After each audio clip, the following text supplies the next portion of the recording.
여러분, 저희는 마케팅을 알아보는 시간을 주제로 강의하게 된 경영학과 박지우입니다. 안녕하세요. 저는 경영학과 전하빈입니다. 오늘 강의에서는 마케팅의 개념부터 성공과 실패 사례, 그리고 우리가 생각지도 못했던 신박한 마케팅까지 다양한 이야기를 나눠보도록 하겠습니다. 강의 시작 전에 여러분께 간단히 질문을 먼저 드릴게요. 혹시 마케팅이 뭐라고 생각하시나요? 다양한 답이 나올 것 같네요. 광고, 홍보, 이벤트 등등이 떠오르실 텐데요. 오늘 강의가 끝날 때쯤엔 이런 것도 마케팅이었구나 하고 느끼실 겁니다. 네, 오늘 강의의 목차는 이렇게 구성되어 있습니다. 첫째, 마케팅이란 무엇인가? 둘째, 마케팅의 중요성. 그리고 셋째, 성공과 실패 사례. 넷째, 우리가 당연히 마케팅이라고 생각했던 것들. 다섯째, 이런 것도 마케팅이라고. 그리고 마지막으로 결론과 마무리입니다. 목차가 꽤 길어 저희가 하나씩 차근차근 설명을 드릴 테니까 편안하게 들어주세요. 그럼 먼저 마케팅이란 무엇인지 알아볼까요? 마케팅은 생산자가 소비자에게 제품을 원활히 전달하기 위해 기획하는 모든 활동들을 말합니다. 시장조사, 상품화 계획, 선전, 판매 촉진 같은 과정이 모두 포함되죠. 쉽게 말하면 고객의 마음을 사로잡기 위해 기업이 하는 모든 활동이라고 볼 수 있습니다. 그런데 마케팅이 왜 중요한 걸까요? 네, 기업이 고객의 요구와 욕구를 제대로 파악해야 양질의 제품과 서비스를 제공할 수 있기 때문인데요.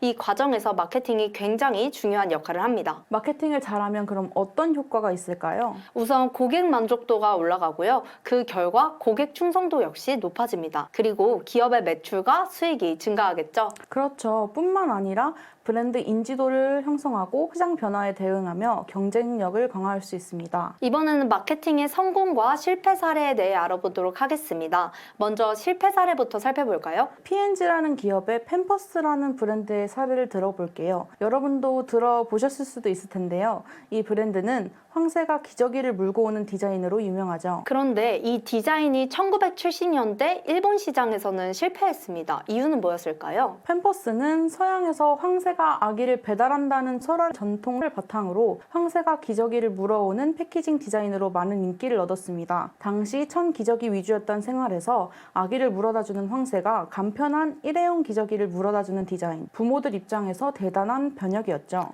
맞아요. 편리한 생활을 가져다 주겠다는 기업의 의도가 담겨있는 획기적인 디자인으로 평가받았습니다. 네, 하지만 일본 사람들은 황새가 왜 기저귀를 물어다 주는 것인지 이 디자인에 담긴 뜻을 이해하지 못했습니다. 왜냐하면 일본에는 황새가 아기를 물어다 준다는 전설이 없을 뿐더러 복숭아에서 아기가 태어난다는 전통 설화를 믿고 있기 때문이었습니다. 그 부분을 간과했군요. 이렇게 문화적 차이를 고려하지 않으면 마케팅이 실패할 수도 있음을 알 수 있었습니다. 자, 반대로 성공 사례도 볼까요? 지우 씨, 성공 사례 소개해 주세요. 네, 유튜버 박막래의 할머니를 알고 계신가요? 저는 박막래 할머니의 영상을 잘 보지는 않지만 박막래 할머니의 간장 비빔국수는 알고 있을 정도로 할머니의 요리 영상은 굉장히 유명한데요. 그 중에서도 박막래 할머니의 간장 비빔국수와 묵은지 비빔국수의 특별 레시피를 그대로 옮겨 닮은 프레시지 밀키트가 라이브 쇼핑 출시 때마다 완판 기록을 세우는 등 인플루언서 마케팅의 대표적인 성공 사례라고 볼 수 있습니다.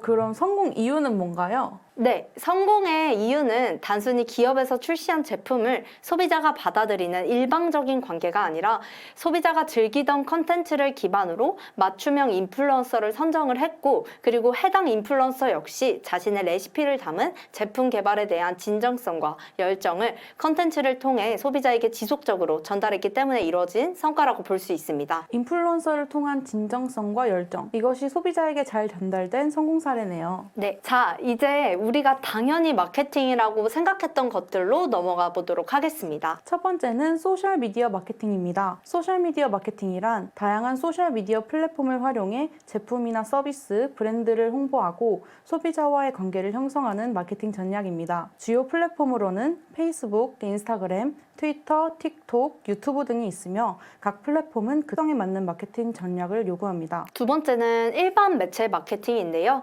일반 매체 마케팅이란 TV, 라디오, 신문, 잡지 등 기존의 대중매체를 통해 이루어지는 마케팅 활동을 뜻합니다. 이 마케팅 방식은 브랜드나 제품을 대규모로 홍보하는 데 효과적이며 일반적으로 광고 캠페인, 스폰서십, 프로모션 활동 등 다양한 형태로 나타납니다. 세 번째는 인플루언서 마케팅입니다. 유명한 인플루언서나 SNS 사용자들이 특정 브랜드나 제품을 홍보하는 마케팅 전략으로 일반적으로 인플루언서가 자신의 팔로워에게 제품을 추천하거나 리뷰하는 형태로 진행이 되며 소셜미디어를 활용하여 소비자와 직접 소통한다는 특징이 있습니다. 인플루언서들은 그들에 대한 신뢰성과 팔로워의 영향력을 바탕으로 브랜드 메시지를 전달하는 중요한 역할을 한다고 볼 수 있습니다. 네, 다음으로 네 번째는 검색 엔진 마케팅입니다. 검색 엔진 마케팅은 검색 결과 페이지에 자신의 가게 혹은 비즈니스를 상위 노출시키는 것입니다. 쉬운 예시로는 배달의 민족 어플에 음식을 치면 가장 먼저 뜨는 가게 이름 옆에 광고라고 붙어 있는 경우 그 가게는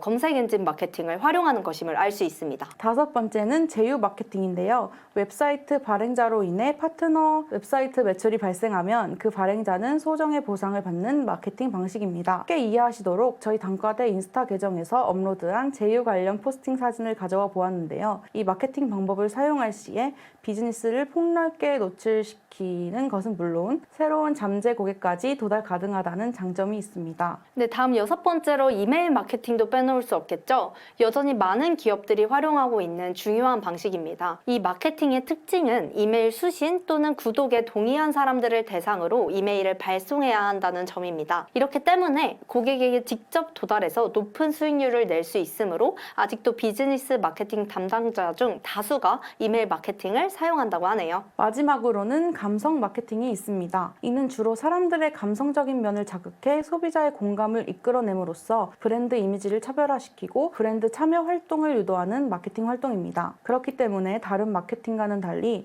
일반인을 모델로 삼는다는 특징이 있습니다. 지금까지는 사람들이 당연히 마케팅이라고 인지했던 것들이지만 다음으로 이런 것도 마케팅이라고? 라고 할 만큼 신박하고 우리가 알아차리지 못했던 마케팅 사례들에 대해서도 알아보도록 하겠습니다. 첫 번째는 백화점의 사례입니다. 백화점에는 왜 시계가 없을까요? 글쎄요, 시간의 흐름을 잊게 해서 쇼핑에 더 집중하도록 하기 위한 전략인 것 같습니다. 그렇다면 엘리베이터 찾기 힘든 것도 백화점의 철저한 마케팅 전략이라는 사실 알고 계셨나요?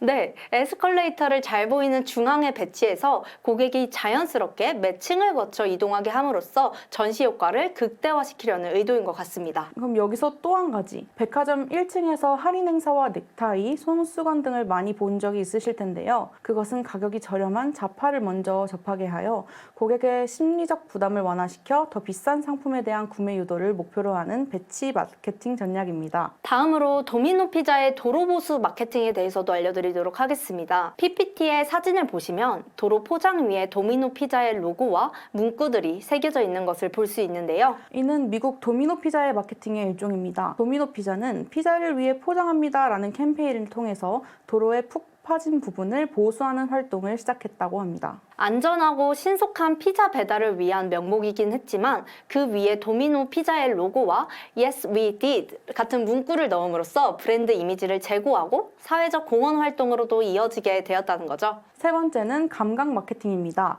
많은 사람들이 5성급 호텔 하면 무슨 이미지를 떠올릴까요? 대다수의 사람들이 고급스러운 분위기와 고품질의 서비스를 떠올릴 것입니다. 그럴 수 있는 이유 중에 하나가 오감을 활용한 감각 마케팅을 통해 호텔을 이용하는 소비자의 긍정적 감정 및 반응을 이끌어내고 있기 때문입니다. 네, 맞습니다. 호텔에서 나는 향기와 여유로운 클래식 음악, 고급스러운 인테리어는 투숙객으로 하여금 자기도 모르게 호텔에 대한 긍정적 이미지를 가지도록 도와줍니다. 또 다른 예시로는 메가번인데요. 혹시 여러분 역북에 있는 메가번 근처를 지나가 보신 적이 있으실까요? 저는 지나갈 때마다 모카번의 냄새에 정신을 못 차리고 들어가서 먹어본 적이 종종 있는데요. 저도요. 냄새가 기가 막힙니다. 메가번은 안에 환풍기를 설치할 수 있음에도 일부러 밖에 설치해서 거리에 빵 냄새를 풍겨 고객을 끌어들이는 마케팅 냄새 전략을 사용하고 있음을 파악할 수 있었습니다. 마지막으로 백화점에 대해 하나 더 얘기하도록 하겠습니다. 옛날에 백화점은 단순히 쇼핑을 하고 밥을 먹으러 가는 곳이라는 이미지가 강했다면 이제는 차별화된 공간 마케팅과 다양한 브랜드와 협업하는 콜라보레이션 마케팅을 활용하여 단순히 백화점의 의미를 넘어 넘어 하나의 문화예술 공간으로 나아가고 있습니다. 네, 저희 강의는 여기까지인데요. 저희는 학우 여러분이 마케팅이라는 개념을 더 쉽게 이해할 수 있도록 우리 일상에서 쉽게 접할 수 있는 친숙한 사례들을 중심으로 소개하고자 했습니다. 하빈 씨 오늘 어떠셨나요? 저는 우리가 흔히 마케팅이라고 생각하는 것들뿐만 아니라 평소에는 눈치채지 못했던 다양한 마케팅 사례들을 함께 살펴볼 수 있어서 뜻깊었습니다. 오늘 강의를 통해 이것도 마케팅이구나 라고 느끼며 마케팅의 다양성과 창의성을 이해하는 계기가 되었기를 바랍니다. 앞으로 여러분도 일상 속에서 새로운 마케팅 사례들을 발견하고 그 의미를 생각해보는 재미를 느껴보셨으면 좋겠습니다. 자, 그럼 다가오는 겨울방학도 알차게 보내시고 행복한 크리스마스 되시길 바랍니다. 메리 크리스마스!